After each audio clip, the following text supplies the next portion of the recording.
James Earl Jones, iconic actor and memorable voice of Darth Vader and Mufasa, dead at 93. You can't think of James Earl Jones without hearing his voice. That booming basso profundo, conveying instant dignity or menace, was Jones's signature instrument.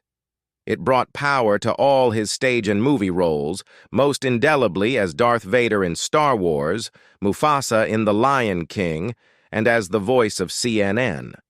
That remarkable voice is just one of many things the world will miss about the beloved actor, who died Monday, according to his agent. He was 93. Jones was surrounded by his family when he died, his representative said. No cause of death was shared. From the gentle wisdom of Mufasa to the menacing threat of Darth Vader, James Earl Jones gave voice to some of the greatest characters in cinema history, said Bob Iger, chief executive officer of the Walt Disney Company, in a statement. A celebrated stage actor with nearly 200 film and television credits to his name, the stories he brought to life with a uniquely commanding presence and a true richness of spirit have left an indelible mark on generations of audiences. Jones had a distinguished career that spanned some 60 years and took him from a small-town theater in northern Michigan to the highest reaches of Hollywood. Voicing Darth Vader. In the mid-1970s, Star Wars creator George Lucas cast towering British actor David Prowse as the guy inside Darth Vader's black suit, but decided he wanted someone else to voice the character.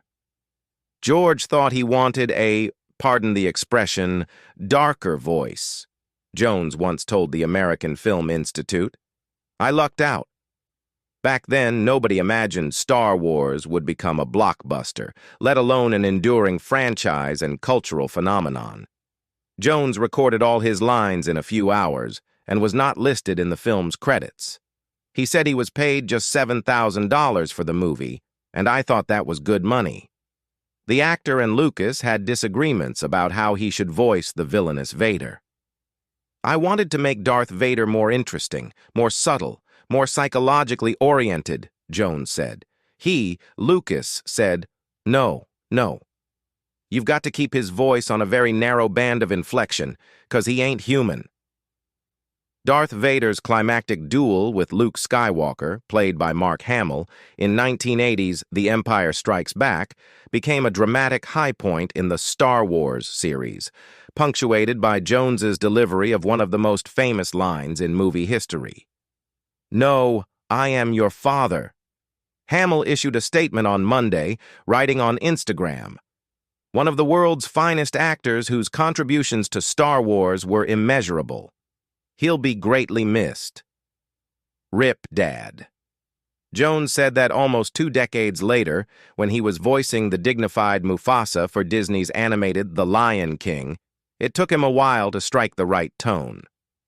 "My first mistake was to try and make him regal," Jones said of the 1994 film, "and what they really needed was something more like me. They said, 'What are you like as a father?' And I said, 'Well, I'm really a dopey dad.'" He continued, "And so they began to impose my facial expressions onto Mufasa and a different tone of voice. Yeah, he was authoritative, but he was just a gentle dad."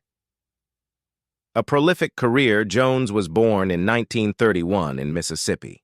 His father, Robert Earl Jones, left the family before James was born to become an actor in New York and Hollywood, working with playwright Langston Hughes, and eventually earning supporting roles in hit movies including The Sting.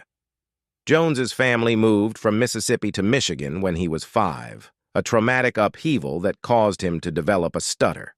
His fear of speaking rendered him almost mute until he got to high school, where a poetry teacher helped him overcome his disability by encouraging him to read his poems aloud.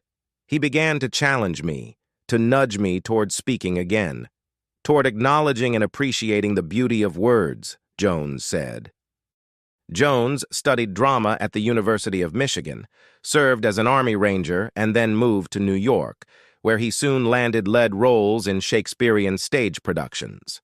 He made his film debut in 1964 as a bombardier in Stanley Kubrick's Dr. Strangelove. In 1967, Jones was cast as troubled boxer Jack Johnson in a theatrical production of The Great White Hope, a career-changing role that won him a Tony. He reprised the role 3 years later in the film adaptation, becoming only the second African-American man, after Sidney Poitier, to be nominated for an Academy Award. By the mid-1970s, Jones was working steadily in movies and TV, a prolific run that never slowed. Over the next 5 decades, he appeared in many memorable roles, as Alex Haley in TV's Roots: The Next Generations, Warlord Thulsa Doom in Conan the Barbarian, an African king in Coming to America, Kevin Costner's reluctant recruit in Field of Dreams, Admiral Greer in The Hunt for Red October and Patriot Games, and a South African preacher in Cry the Beloved Country. On Monday, Costner recalled Jones's booming voice, quiet strength, and the kindness that he radiated in a statement on Instagram. So much can be said about his legacy, so I'll just say how thankful I am that part of it includes Field of Dreams. If you've seen it, you know that this movie wouldn't be the same with anyone else in his role, he wrote. Only he could bring that kind of magic to a movie about baseball and a cornfield in Iowa. I'm grateful to have been a witness to him making that magic happen. Jones continued to work into his later years.